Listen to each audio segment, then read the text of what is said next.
ఓం శ్రీ సాయిరామ్. భగవాన్ శ్రీ శ్రీ శ్రీ సత్య సాయి బాబా వారి దివ్య చరణార విందములకు హృదయపూర్వక నమస్సుమాంజలు సమర్పిస్తూ అందరికీ సాయిరామ్. శ్రీ సత్య సాయి ఆనందదాయి సాయితో పయనం పుస్తక పఠనం తరువాయి భాగం అండి.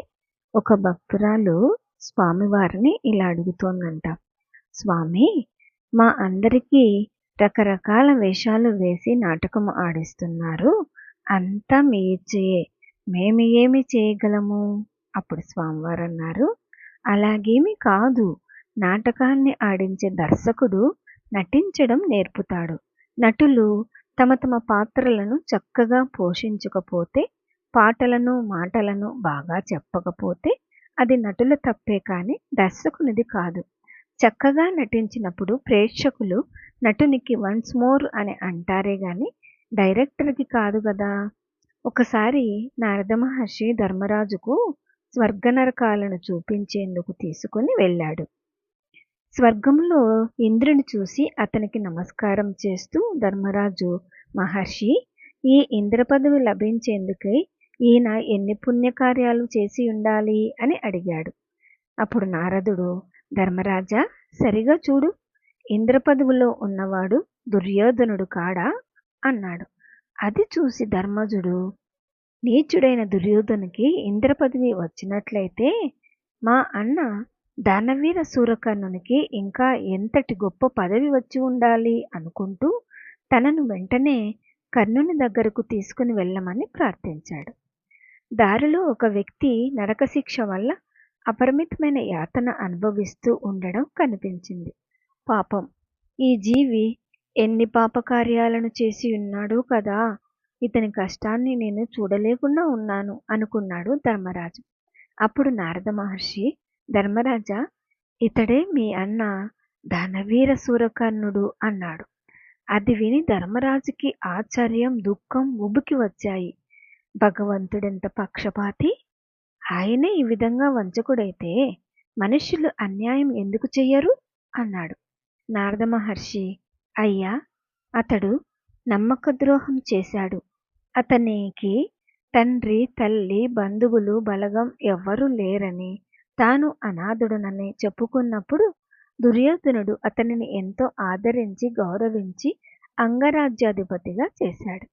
కర్ణుడు సంతోషించి నీ ఇష్టప్రకారమే నీ శత్రువులను సంహరిస్తానని మనఃపూర్వకంగా ప్రమాణం చేశాడు. ఇతని మాటను నమ్ముకొని దుర్యోధనుడు నిశ్చింతగా ఉన్నాడు. భారత యుద్ధానికి ముందు శ్రీకృష్ణుడు కుంతీదేవుని కర్ణుని వద్దకు పంపించాడు. తల్లి ప్రార్థనకు మనస్సు కరిగి కర్ణుడు పాండవులను రక్షిస్తాను వెళ్ళు అని అభయమిచ్చాడు. యుద్ధం చేసేటప్పుడు నకుల సహదేవులు దుర్యోధనుని చేతికి చిక్కకుండా ఉండేటట్లు సహాయం చేశాడు. అర్జునుడు చిక్కినా చంపకుండా వదిలి దుర్యోధనుని చావుకు గురి చేశాడు. అందుచేత అతనికి నరకం ప్రాప్తించింది అని చెప్పాడు. ఒకసారి సత్యభామ శ్రీకృష్ణుని ఇలా అడిగింది, మీరు అర్జునుని ప్రేమించనంతగా పాండవులలో వేరే ఎవరిని ప్రేమించడం లేదు. అందుకు కారణం ఏమిటి? తప్పులను చేసే అర్జునుని ప్రేమించే బదులు ధర్మదాసును ఎందుకు ప్రేమించకూడదు? శ్రీకృష్ణునికి అర్జునుని గుణాలు చాలా నచ్చాయి. ఇటువంటి వారు తమ ప్రేమకు పాత్రలో పరమాత్మకొక్కనికే ఎరుక. అందుచేత దాన ధర్మాలు చేసినంత మాత్రం చేత ముక్తి లభించదు. అర్జునుడు నాకు పరిపూర్ణ శరణాగతి చేసినవాడు. నా ఆలోచనలు, చేతులు యుక్తమైనవా కావా అన్న విషయంలో కొన్ని సందేహాలున్నప్పుడు కూడా నాకు పరిపూర్ణ శరణాగతి చేస్తాడు. ధర్మరాజు వివాదాంశాలను చర్చించి తన నిర్ణయాలకే కట్టుబడి ఉంటాడు. పగటిపూట నేను, అర్జున ఇది రాత్రి అంటే అర్జునుడు అంగీకరిస్తాడు. పగటిని రాత్రిగా చేయగల సమర్థుడనని నేనేనని అతనికి తెలుసు అని శ్రీకృష్ణుడు సమాధానం చెప్పాడు. మీ ఆధ్యాత్మిక వికాసం విషయంలో నేనెంతగా పట్టుబడడానికి కారణం ఇదే. అందుచేత బ్రహ్మ విద్యను నేర్చుకుందుకు ప్రయత్నం చేయండి. అప్పుడు భక్తురాలు చెప్పారు, స్వామి, అందుకు తమ అనుగ్రహం మాకు ఉండాలి కదా.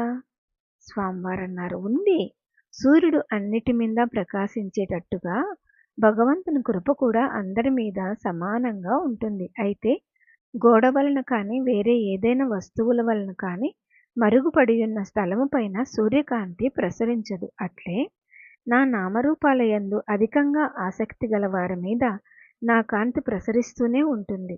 నామరూపాలు ఇష్టం లేని వారి మీద ప్రసరించదు. ప్రతి ఒక్క జీవికి అతని జీవిత కాలంలో ఎప్పుడో ఒకసారి నా కాంతి పడే తీరుతుంది. గదిని శుభ్రపరచాలంటే లోపల ఉన్న వస్తువులన్నీ బయటికి తెచ్చి ఎండలో వేస్తారు. అట్లే నా కాంతి వలయం ప్రసరించడానికి అవకాశం ఇచ్చినప్పుడు ఆ జీవికి నేను జ్ఞాపకం వస్తాను. నా స్మరణ కలుగుతుంది. ఎల్లప్పుడూ నన్ను స్మరిస్తూ ఉండే వారిపైన నా ప్రకాశం నిరంతరం ప్రసరిస్తూనే ఉంటుంది అని చెప్పారు స్వామివారు. ఓ భక్తుడా, శ్రీ సాయి అంతటి తల్లి, తండ్రి, బంధువు బలగం నీకుండగా నీవెందుకు చింతిస్తున్నావు అన్నారు. ఈ ప్రపంచంలో అందరూ సమానులే. నేనే గొప్పవాడినని ఎవ్వరూ గర్వపడకూడదు. 5 వేళ్లకు ఒకసారి నేనెక్కువంటే నేనెక్కువని జగడం వచ్చింది. చిటికిన వేలు ఇతరులను శిక్షించడానికి నేనే మొదటివాడిని. నేనే సేనాధిపతిలా ముందుంటాను. నా వెనుకే ఇతరులు అని చెప్పింది. ఉంగరం వేలు వజ్రవైడూర్యాలు పొదిగిన ఉంగరాన్ని నాకే కదా తొడుగుతారు. నేనే గొప్పవాణ్ణి, మీకేముంది అని హెచ్చరించింది. మధ్యవేలు నా స్థానాన్నైనా చూడండి. ఆ పక్క ఇద్దరు, ఈ పక్క ఇద్దరు అంగరక్షకులు. మధ్యలో నేను రాజులాగా ఉన్నాను, ఎత్తుగా ఉన్నాను అని చెప్పింది. చూపుడు వేలు మంచి చెడ్డలను నేనే గుర్తించి చూపించాలి. నాది ఎంత ముఖ్యమైన పనో చూడండి అని చెప్పింది. బొటకన వేలు అంతా బాగుంది, కానీ నేను లేకపోతే మీలో ఎవ్వరు కూడా పని చేయలేరు అని చెప్పింది. అన్ని వేళ్ళు కూడా దేనికదే గొప్ప, అన్నీ ముఖ్యమైనవే, కానీ కేవలం ఒక్కదాని వల్ల ఏమీ ప్రయోజనం ఉండదు. ఒక్కొక్కరు ఒక్కో విధంగా పండితులై ఉండవచ్చును. అయితే నేనే హెచ్చు అని అనుకోకూడదు. గోపాలుడు గోవులకు మాత్రమే నాయకుడు కాదు, గోవులను కాసే గోపాలకులకు కూడా నాయకుడు. గోపికలంటే ఎవరు? బృందావనంలో ఉన్నవాళ్ళు మాత్రమే. గోపికలా ఏమిటి? భగవన్నామం చెవికి సోకగానే మైమర్చిపోయే వారందరూ గోపికలు. కృష్ణ అన్న వెంటనే చైతన్యుడు సృహ తప్పి పడిపోయేవాడు. అందుచేతనే ఆయనకు కృష్ణ చైతన్యుడని పేరు వచ్చింది. అప్పుడు భక్తురాలు అడిగింది, స్వామి, మనస్సు ఎప్పుడు చెడ్డ పనులు చేయడానికి ప్రయత్నిస్తుంటే కానీ మంచి పనులు చేసేందుకు ఎందుకు ప్రయత్నించదు? నిజం, అది మానవ స్వభావం. అందుచేతనే మనం మనస్సునే నీరుల్లికి పచ్చకర్పూరం, కుంకుమ పువ్వు, ఏలకులు మొదలైన సుగంధ ద్రవ్యాలను వేయడం లేదు. ఒకవేళ వేసినా నీరుల్లి వాసన పోతుందా? అందుకే మనం ఉప్పు, పులుసు, కారాలను వేసి దాని వాసన తగ్గిస్తాం. ఈ ఉప్పు, పులుసు, కారాలే జ్ఞాన, భక్తి, వైరాగ్యాలు. వీటి సహాయంతో మనస్సును మంచి మార్గానికి మళ్లించాలి. ఓం శ్రీ సాయిరామ్. తర్వాయి భాగం వచ్చే వారం విందామండి. జై బోలో భగవాన్ శ్రీ సత్య సాయి బాబాజీకి జై. సమస్త లోకాః సుఖినో భవంతు. ఓం శాంతి శాంతి శాంతి. అందరికీ సాయిరామ్.